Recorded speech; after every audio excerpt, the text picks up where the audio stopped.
没想到只用了3种家中常备的食材，就可以做这款欧包，外脆内软，无糖无油，做法居然这么简单。在145克清水中加2克酵母粉，我做面包常用这种高活性酵母，挺好用的，而且是独立的小包装，1斤面放1袋就可以了。然后加220克高筋面粉，3克盐，先搅拌成面絮。再下手揉到没有干面粉，不光滑也没有关系。盖上保鲜膜，静置15到20分钟，然后再轻松揉几下就很光滑了。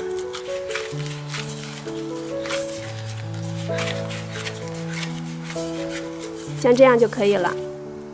密封起来，发酵至2倍大。发酵好的面团里面都是这样蜂窝状的孔洞。按压排气，用擀面杖擀成面片，再翻面，像这样对折面团，再擀长擀宽。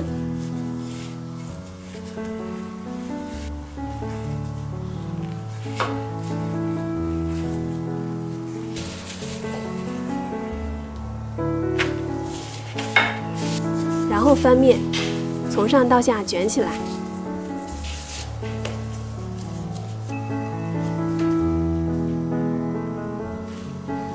再次发酵至体积变大，表面撒一点干面粉，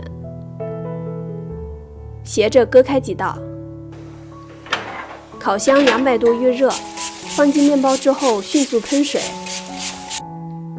烤25到28分钟就可以出炉。这款面包有着浓郁的麦香，微微的咸味儿，是那种越嚼越香的面包。如果喜欢的话，赶紧试试吧。我是香香，我们下期见。